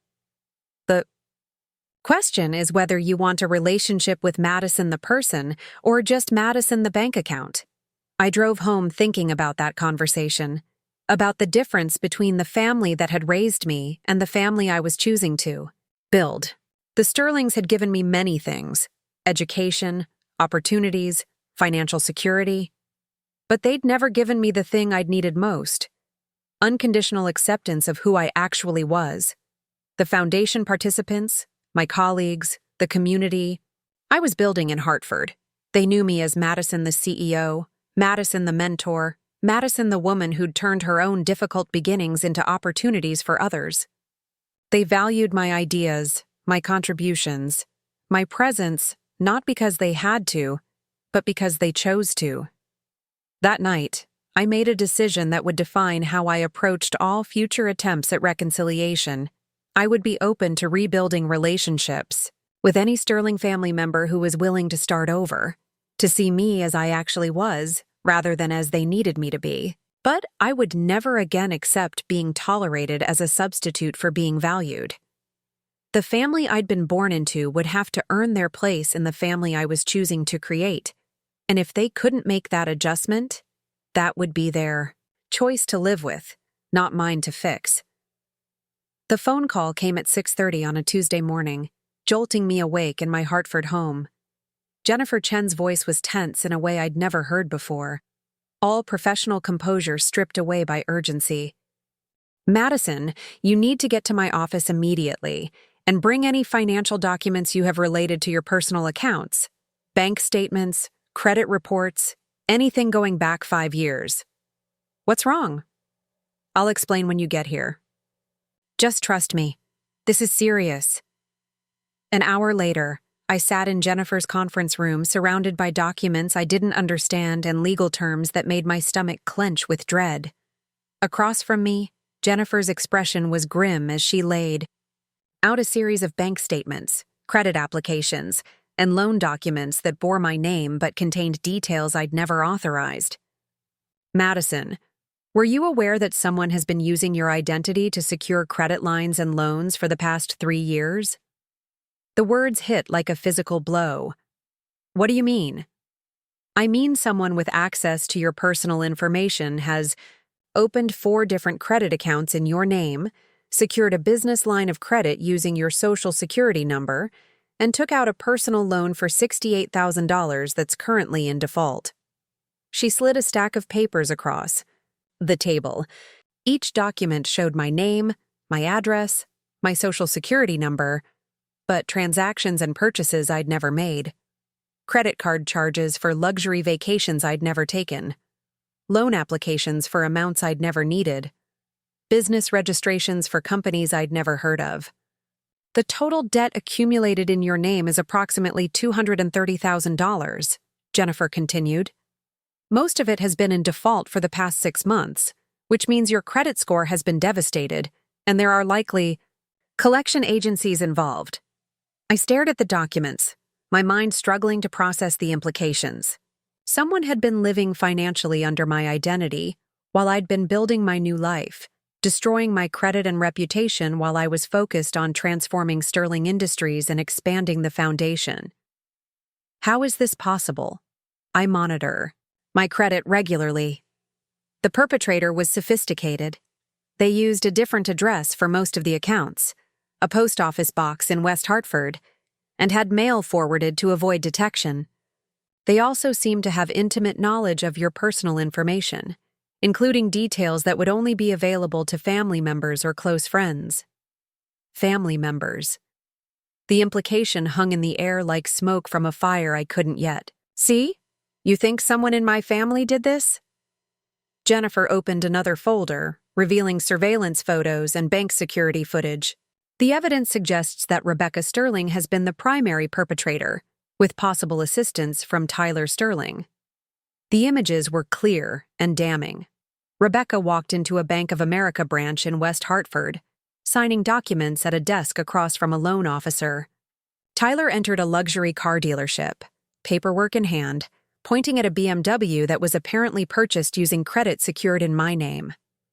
We also found this, Jennifer said, sliding a final document across the table. It was a lease agreement for a condominium in Aspen, Colorado. The property was a ski resort rental that cost $12,000 per month during peak season. The lease was signed in my name, using my social security number and employment information, but the contact address was Rebecca's Greenwich home. They've been using your identity to maintain a lifestyle they couldn't afford, Jennifer explained. The condo in Aspen, the BMW Tyler's been driving, Rebecca's recent spa retreats in California, all of it funded by credit secured using your personal information. I felt physically ill.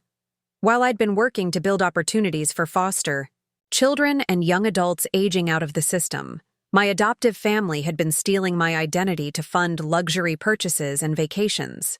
The irony was devastating. I'd spent years trying to earn their acceptance, never knowing they were literally profiting from my existence. How long has this been going on? The earliest account we've found was opened 3 years ago, about 6 months after you graduated law school and started working. It's possible there are older accounts we haven't discovered yet. 3 years. They'd been stealing from me for 3 years, during some of the most challenging periods of my career, when I was working 60-hour weeks and living on rice and beans to pay off student loans while sending birthday gifts and holiday contributions to the family that was simultaneously destroying my financial reputation. What are my options? Jennifer's expression hardened. Legally, this is clear-cut identity theft and fraud. We can file criminal charges, pursue civil damages, and work with credit agencies to restore your financial standing. But Madison, I need you to understand. This will mean prosecuting Rebecca and Tyler. There's no way to resolve this quietly or keep it within the family. I thought about all the failed reconciliation attempts over the past few months, the desperate phone calls, and surprise visits, the sudden interest in rebuilding family relationships. None of it had been genuine remorse or love. It had been panic about getting caught. "Do it," I said. "File everything." "Are you sure?" "Once we start this process, there's no going back. This will likely destroy any possibility of repairing your relationships with them." I looked at the photos of Rebecca signing loan documents using my identity, at Tyler purchasing luxury items with money stolen from my credit, as evidence of 3 years of systematic betrayal while I'd been desperately trying to earn their love. Jennifer, they destroyed the relationship when they decided to commit crimes using my identity. I'm just refusing to protect them from the consequences. The legal process moved swiftly once we initiated it. Jennifer worked with federal investigators who specialized in identity theft, while I hired a forensic accountant to trace every fraudulent transaction and calculate total damages. What they discovered was even worse than the initial evidence had suggested. The fraud wasn't limited to personal credit accounts. Rebecca had also been using my information to secure business loans, apparently telling lenders that I was a silent partner in various investment schemes. Tyler had used my credit to finance not just the BMW, but also a boat, a motorcycle, and what appeared to be a failed restaurant venture in Mystic, Connecticut. Most damaging of all, they'd been using my name and social security number to establish shell companies that had defaulted on multiple business loans, potentially exposing me to liability for hundreds of thousands of dollars in additional debt. "The pattern suggests this was premeditated and systematic," explained Agent Patricia Williams from the FBI's White-Collar Crime Division. "They weren't just opportunistically using your information. They were running a sophisticated fraud operation with your identity as the foundation." The financial investigation revealed that they'd stolen approximately $400,000 over 3 years, money that had funded vacations, luxury purchases, and failed business ventures while systematically destroying my credit and financial reputation. But what hurt most wasn't the money, it was the timing. I traced the dates of the fraudulent accounts against my own calendar and realized that some of the worst theft had occurred immediately after family events, where I'd been particularly generous. The Aspen condo lease was signed 3 days after. I'd paid for Tyler's birthday party. The BMW purchase happened 2 weeks after I'd covered Rebecca's emergency dental expenses. They hadn't just been stealing my identity, they'd been using my own generosity as a cover for escalating their crimes. The arrest warrants were issued on a Thursday morning in early December. I wasn't present when federal agents arrested Rebecca at her Greenwich home, but the news coverage was extensive. Local stations led with prominent Connecticut socialite arrested for identity theft, accompanied by photos of Rebecca being escorted from her colonial mansion in handcuffs. Tyler was arrested at his office in Stamford, surrounded by colleagues who'd had no idea that his apparent success was built on fraud. The sports marketing company he'd been desperately trying to save was revealed to be largely fictitious, existing primarily as a vehicle for laundering money stolen using my credit. Dad called me that afternoon, his voice hollow with shock and disbelief. "Madison, please tell me this is some kind of mistake. Please tell me you didn't have your own mother arrested." "Dad, she stole my identity for 3 years. She and Tyler destroyed my credit, exposed me to hundreds of thousands of dollars in fraudulent debt, and committed federal crimes using my personal information. This isn't a family dispute, it's criminal fraud." "But she's your mother. Tyler is your brother. How could you do this to your own family?" The question revealed everything that was still broken about his understanding of our relationships. After everything that had happened, after all the evidence of systematic betrayal, he was still framing this as my failure to protect family members rather than their choice to commit crimes against me. "Dad, I didn't do this to them. They did this to themselves. I just refuse to be complicit in covering it up. There has to be another way. Some kind of arrangement where they pay you back, make it right without destroying their lives. They destroyed their own lives when they decided to commit federal crimes. And Dad, they would have destroyed mine too if I hadn't discovered what they were doing." The conversation ended with him hanging up on me, the first time in my adultdom. Life that our weekly call had ended badly. It hurt, but not as much as I'd expected. I was learning that love based on conditions, even parental love, wasn't worth protecting at the expense of my own well-being. The court proceedings moved through the system with bureaucratic efficiency. Rebecca and Tyler each faced multiple federal charges: identity theft, wire fraud, bank fraud, and conspiracy.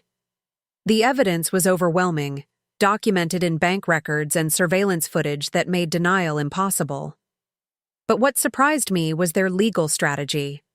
Instead of accepting responsibility and negotiating plea agreements, they chose to fight the charges, with their attorneys arguing that as family members, they'd had implied permission to use my credit and personal information.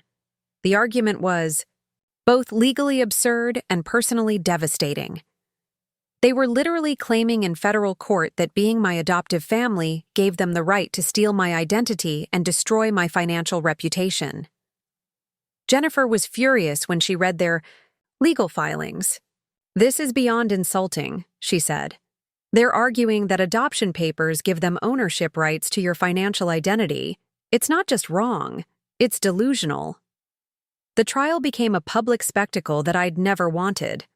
Local media covered every hearing, fascinated by the story of the prominent Greenwich family arrested for defrauding their adopted daughter.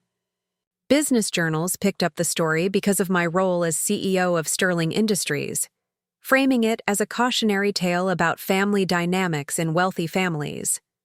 But the coverage that mattered most came from an unexpected source. The Hartford Current ran a series of articles about how identity theft affects young adults, particularly those from foster care backgrounds who often lack the family support systems that help detect and address financial fraud early. The series featured interviews with several foundation participants who'd experienced similar crimes, often perpetrated by foster families, group home administrators, or other authority figures who'd had access to their personal information. Reading their stories, I realized that my experience wasn't unique. It was part of a broader pattern of financial exploitation that targeted vulnerable young people. That realization led to the most important decision I made during the entire ordeal. Instead of simply seeking financial compensation for the damages Rebecca and Tyler had caused, I established a legal aid program through the Second Chances Foundation, specifically designed to help identity theft victims from foster care backgrounds. We partnered with local law schools to provide free legal representation, credit restoration services, and financial counseling for young adults who'd been victimized by people they'd trusted. The program launched while Rebecca and Tyler's trial was still ongoing, and our first client was a 22-year-old named Kevin Martinez, whose former foster parents had used his Social Security number to secure credit cards and loans that had destroyed his credit before he'd even turned 18. "Thought there was nothing I could do," Kevin told me during our first meeting. "When I tried to apply for student loans, I found out I supposedly owed $30,000 on credit cards I'd never seen. The foster family told me it was just paperwork mistakes, that it would get sorted out eventually." Working with Kevin and other victims helped me understand something crucial about Rebecca and Tyler's behavior. Financial exploitation often comes disguised as family obligation, with perpetrators convincing victims that questioning financial irregularities shows ingratitude or disloyalty. I'd been conditioned my entire life to be grateful for inclusion in the Sterling family, never to question their motives or demands. That conditioning had made me the perfect victim for financial fraud, someone who would never scrutinize family members' access to my personal information or challenge their requests for financial assistance. But it has also given me insight into how to help other victims recognize and escape similar situations. The trial concluded with guilty verdicts on all charges. Rebecca received 36 months in federal prison and was ordered to pay full restitution plus penalties. Tyler received 28 months and similar financial obligations. But the sentences felt less important than what happened afterward. Within 6 months of the verdicts, our legal aid program had helped 43 young adults resolve identity theft cases and recover over $2 million in fraudulent debt. We'd also successfully lobbied for state legislation that provided additional protections for foster youth against financial exploitation. Standing in the foundation building on the 1-year anniversary of Rebecca and Tyler's arrests, surrounded by program participants who'd reclaimed their financial identities and built stable lives, I realized something had shifted in how I thought about justice. I hadn't pursued criminal charges against Rebecca and Tyler out of revenge or anger. I'd done it because allowing their crimes to go unpunished would have meant accepting that family relationships could excuse any betrayal, any exploitation, any violation of trust. But more importantly, holding them accountable had created space for real justice, not just punishment for perpetrators, but protection and empowerment for future victims. The family that had taught me to accept being undervalued had ultimately taught me the most valuable lesson of all, that love without respect isn't love at all, and that protecting people who harm you only enables them to harm others. Sometimes the most loving thing you can do is refuse to protect someone from the consequences of their own choices.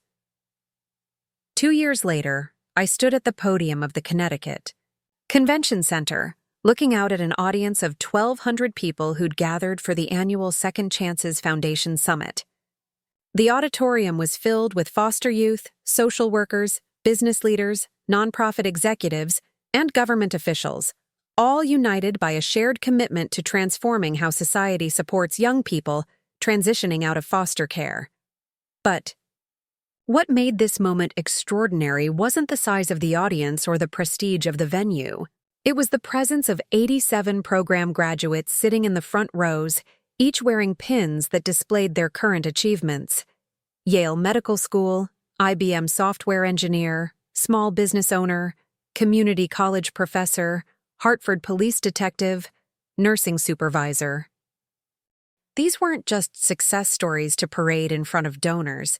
They were the proof of concept for everything Grandpa William had dreamed the foundation could become. 3 years ago, I began, I inherited more than money and a business. I inherited a choice. I could use that inheritance to buy comfort, security, and the kind of lifestyle that money can provide. Or I could use it to build something that would outlast my own life. Something that would create opportunities for young people who society too often writes off before they've had a chance to write their own stories. In the audience, I spotted Maria Santos, now a production manager at our Springfield facility and completing her bachelor's degree in engineering through our Education Partnership Program.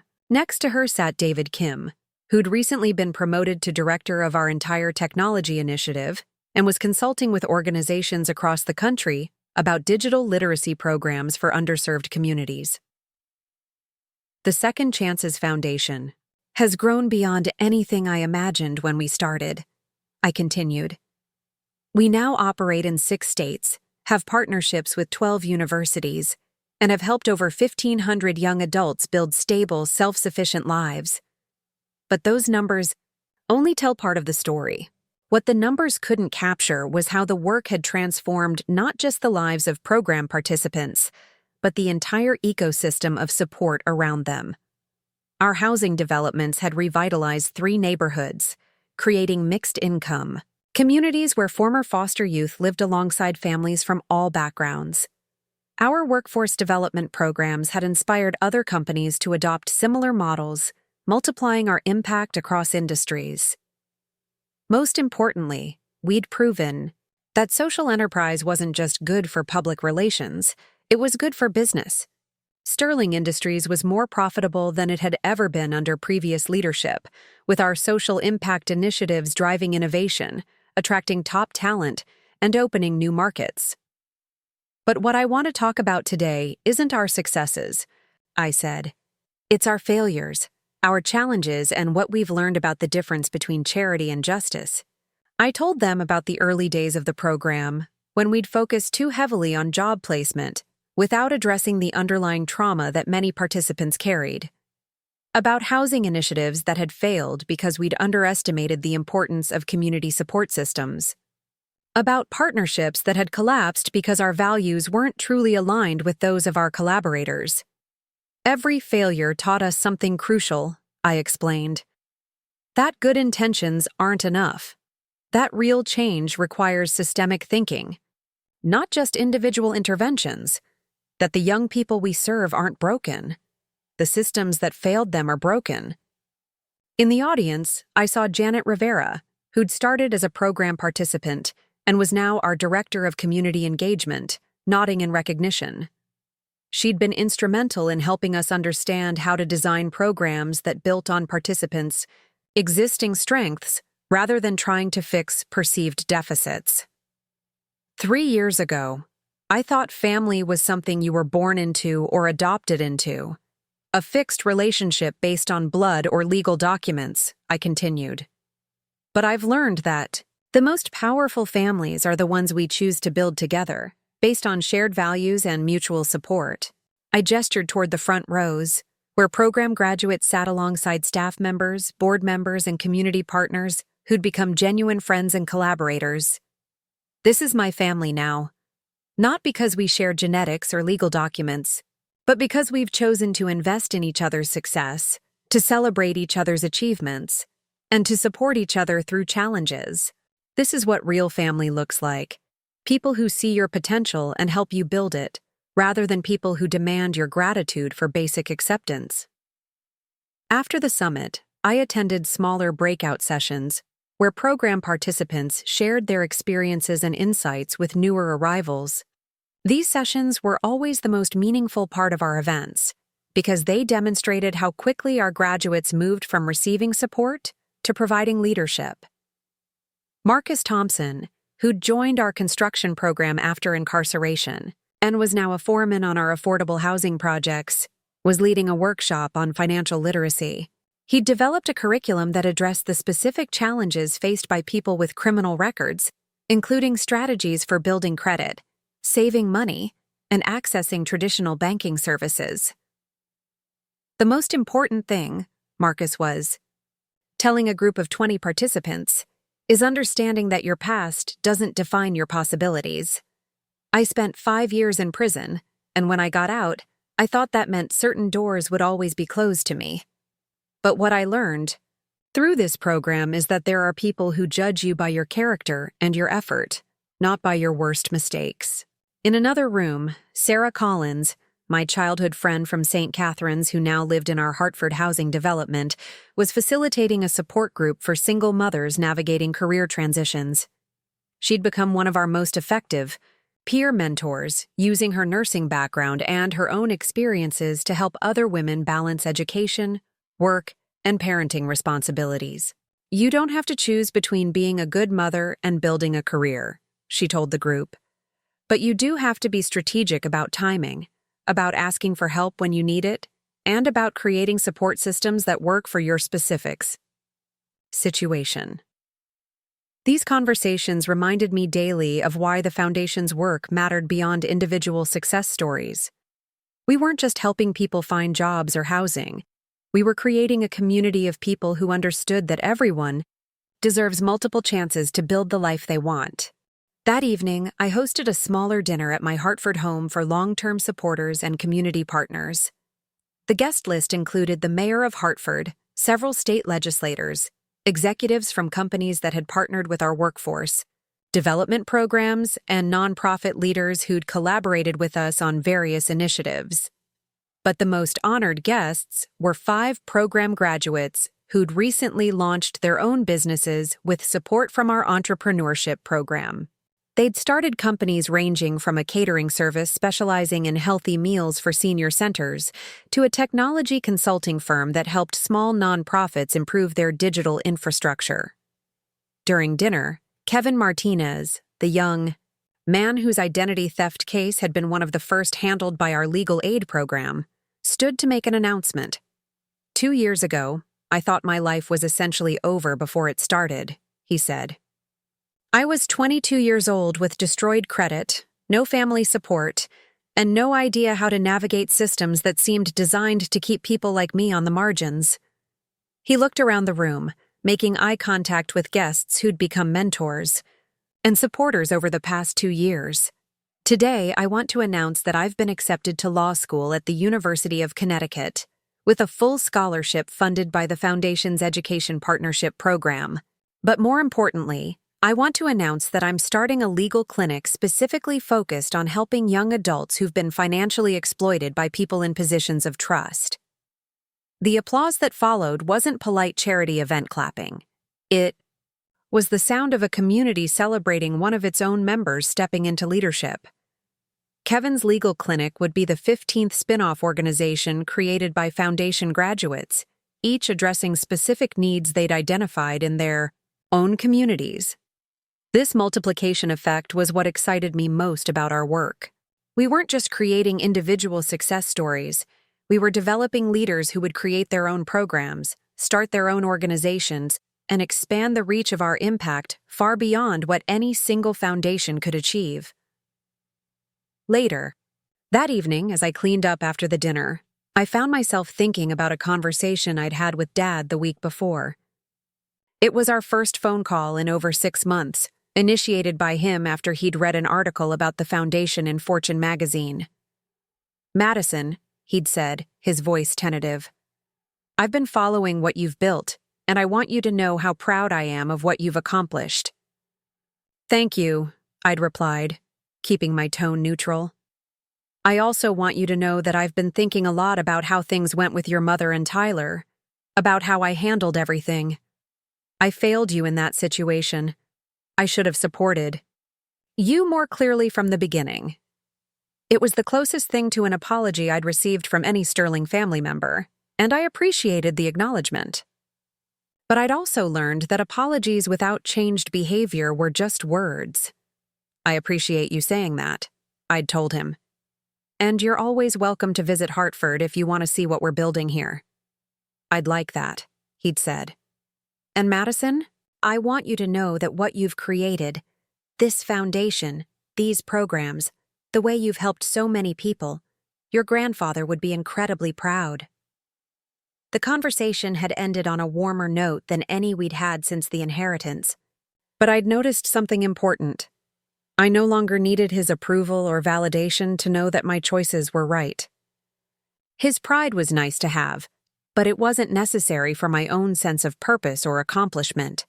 That shift in perspective, from seeking validation to simply offering invitation, had been one of the most significant changes in how I approached all my relationships. A month later, I received an unexpected letter forwarded through the Foundation's legal department. The return address was a federal correctional facility in Connecticut, and the handwriting was Rebecca's. "Dear Madison," it began, "I know I have no right to write to you after everything I did, but I wanted you to know that I've been following news about the Foundation and Sterling Industries. I've seen articles about the programs you've created, the lives you've changed, the recognition you've received. I'm proud of what you've built, even though I know my pride doesn't matter to you anymore." The letter continued for 3 pages, mixing what seemed like genuine remorse with attempts at self-justification that revealed she still didn't fully understand the impact of her actions. "I don't expect forgiveness," she wrote. "I just wanted you to know that I finally understand what your grandfather saw in you. You were always the one with real integrity, real compassion, real strength. Tyler and I were so focused on what we thought we deserved that we never appreciated what we actually had." I read the letter twice, then filed it away without responding. Not out of cruelty, but because I'd learned that forgiveness wasn't something I owed to people who'd harmed me. It was something I chose for my own peace, independent of their requests or expectations. Rebecca and Tyler had served their sentences and been released, but they'd lost everything in the process: their reputations, their social connections, their sense of identity as prominent members of Connecticut society. The last I'd heard, Rebecca was working as a receptionist at a dental office in Waterbury, and Tyler was doing sales for a small insurance company in New London. Their consequences were appropriate, but they were no longer my responsibility to monitor or manage. I'd moved beyond needing justice to focus on building something constructive. On the 3rd anniversary of taking over Sterling Industries, I stood in Grandpa William's study, my study now, reading the latest impact report from our foundation. The numbers were staggering. Over 3,000 young adults served, partnerships with 24 universities, workforce development programs in 8 states, and a 92% success rate in helping participants achieve stable employment and housing. But what moved me most were the letters we received from program participants, community partners, and families whose lives had been touched by our work. "You gave me back my future," wrote a 26-year-old woman who'd been trafficked as a teenager and had rebuilt her life through our comprehensive support program. "You didn't just help me find a job, you helped me understand that I had value beyond what I could produce," wrote a young man who'd aged out of foster care and was now a supervisor at one of our manufacturing facilities. "You showed me that my story wasn't over. It was just beginning," wrote a single mother who'd completed our nursing program and was now working at Hartford Hospital while finishing her bachelor's degree. These weren't just testimonials. They were evidence that healing was possible, that systems could change, that society could do better by its most vulnerable young people. As I prepared for bed that night, I walked through my Hartford home, past walls lined with photos from foundation, events, program graduations, and community celebrations. Each image captured moments of genuine joy, authentic connection, and hard-earned achievement. But my favorite photo was one that sat on my bedside table. Grandpa William and me at my law school graduation, both of us grinning at the camera with an ease that came from mutual respect and genuine affection. Below the photo, I'd placed the final page of his letter to me, the one that ended with his vision for what I could become. "Madison," it read, "you spent your entire life trying to earn a place in a family that was always yours by right of love. Now you have something else entirely. The power to create the kind of family, the kind of community, the kind of world where everyone has a place by right of their humanity. Use that power wisely, boldly, and with the fierce compassion that has always been your greatest strength." I'd read those words hundreds of times over the past 3 years, but they still moved me. Not because they validated my choices, but because they reminded me that the work was never finished. There would always be more young people who needed support, more systems that required transformation, more opportunities to choose love over fear.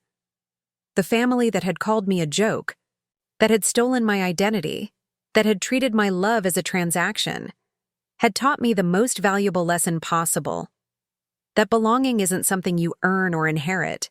It's something you create by treating others the way you need to be treated. Every program graduate who found stable housing, every participant who completed job training, every young person who learned they had value beyond their past mistakes, was proof that the family I'd chosen to build was stronger, more enduring, and more meaningful than the one I'd been desperate to join. I turned off the lights and looked out my bedroom window at the city of Hartford, where thousands of people were sleeping in homes we'd helped create, working in jobs we'd helped them find, building lives we'd helped make possible.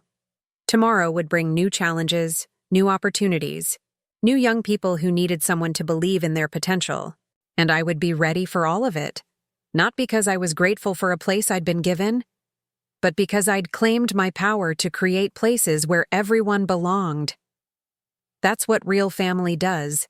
It makes room for everyone at the table, not because they've earned it, but because they're human, and that's enough. Looking for more? We've got 2 amazing stories ready for you right on screen. If this one touched you, these are absolutely worth your time. Click to watch them now. And hey, subscribe. And hit that bell to never miss our latest uploads.